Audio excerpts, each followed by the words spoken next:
This fall, prepare for an extraordinary event unlike any the world has ever seen. Oh, it's going to be much, much bigger than that.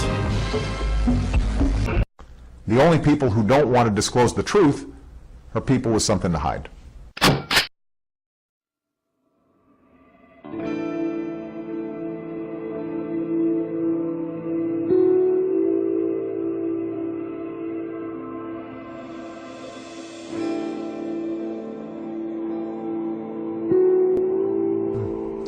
He's the one who told me 11 months before 9/11 ever happened that there was going to be an event. Never told me what the event was going to be, but there was going to be an event, and out of that event, we were going to invade Afghanistan to run pipelines from the Caspian Sea. We were going to invade Iraq, to take over the oil fields, establish a base in the Middle East, and make it all part of the New World Order. And we'd go after Chavez in Venezuela. And sure enough, later 9/11 happened, and I remember he was telling me how you're gonna see soldiers looking in caves for people in Afghanistan and Pakistan and all these places, and there's gonna be this war on terror, of which there's no real enemy, and the whole thing is a giant hoax. Why do you think 9/11 happened, and then nothing's happened since then? Do you think that our security is so great here that these people who pulled off 9/11 who were able to can't knock down another plane? Come on, it's ridiculous. 9/11 was done by people in our own government and our own banking system.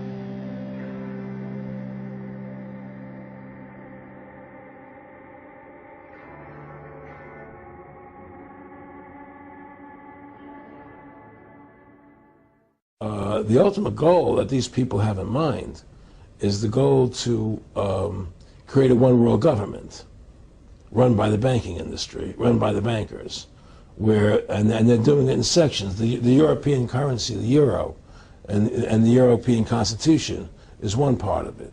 Now they're trying to do it in America with the North American Union, right? And they want to create a new currency called the Amero, right?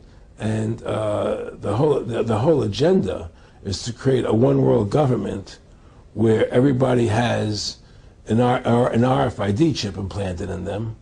All money is to be in those chips, right? There'll be no more cash. And this is given me straight from Rockefeller himself. This is what they want to accomplish. And all money will be in your chips. And so instead of having cash, anytime you have money in your chip, they can take out whatever they want to take out whenever they want to. If they say you owe us this much money in taxes, they just deduct it out of your chip digitally. Total control. Total control. And if you're like me or you, and you're protesting what they're doing, they can just turn off your chip. And you have nothing. You can't buy food. You can't do anything. It's total control of the people.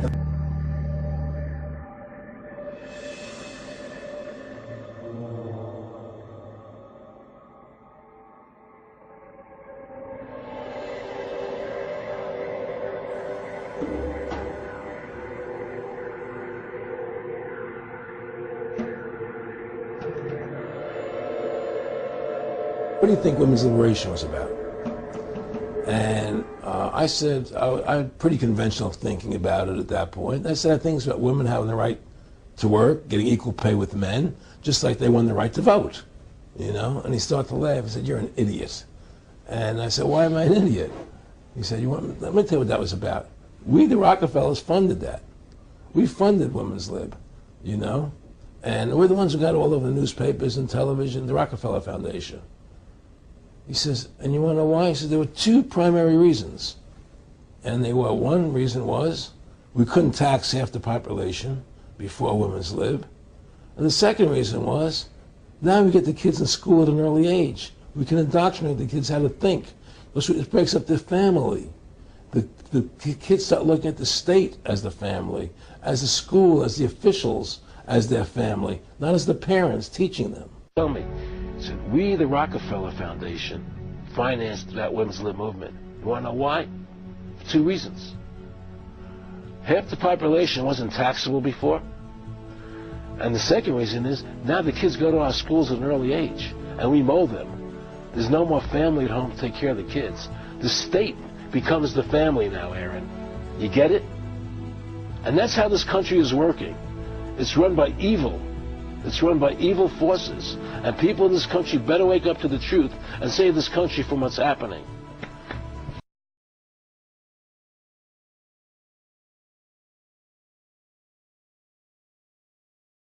This whole war on terror is a fraud.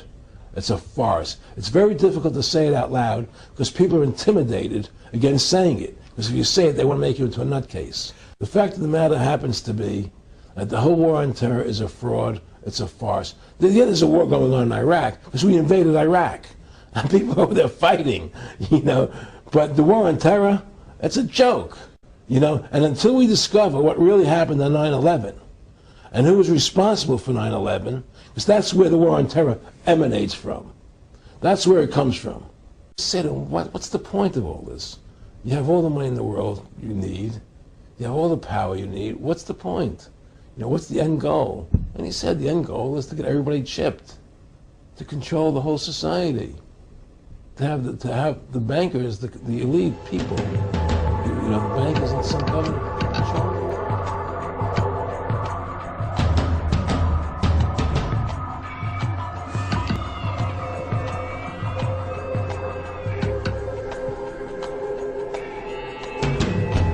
If you take a frog and drop him into a pot of boiling water, he'll jump right out.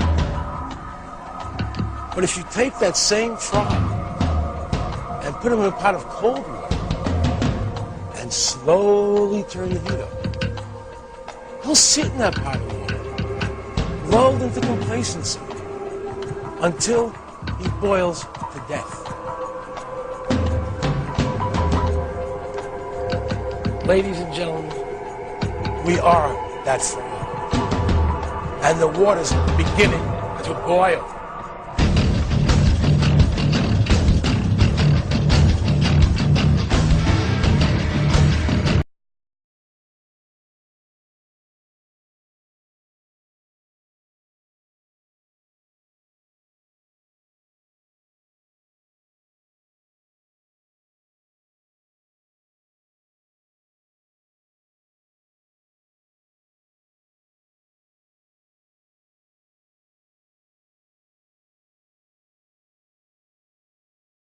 The level. Now, if something were to happen, you can criticize it. It scared a lot them. of people when you make an announcement. Well, we live in a democracy. Right. Do you want information or don't you? Imagine, here was a young girl who was just becoming aware of our democracy.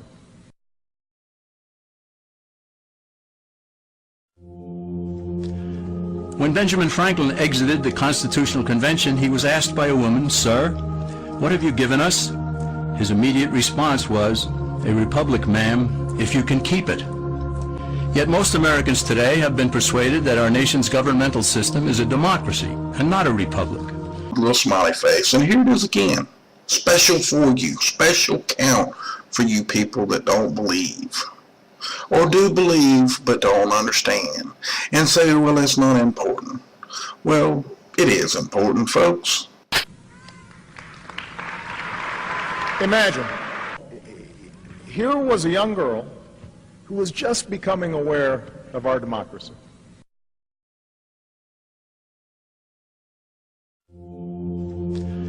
When Benjamin Franklin exited the Constitutional Convention, he was asked by a woman, "Sir, what have you given us?"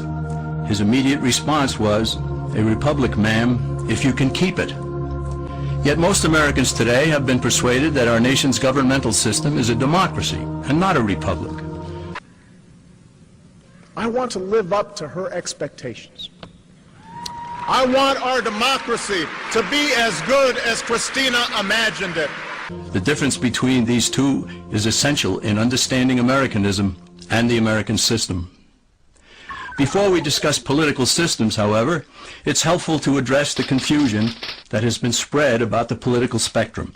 Many have been led to believe that the political spectrum places groups such as communists on the far left, fascists or dictators on the far right, and political moderates or centrists in the middle. However, a more accurate political spectrum will show government having zero power on the far right to having 100% power on the far left. At the extreme right, there is no government. The extreme left features total government under such labels as communism, socialism, Nazism, fascism, princes, potentates, dictators, kings, any form of total government. Those who claim that Nazis and fascists are right-wing never define their terms.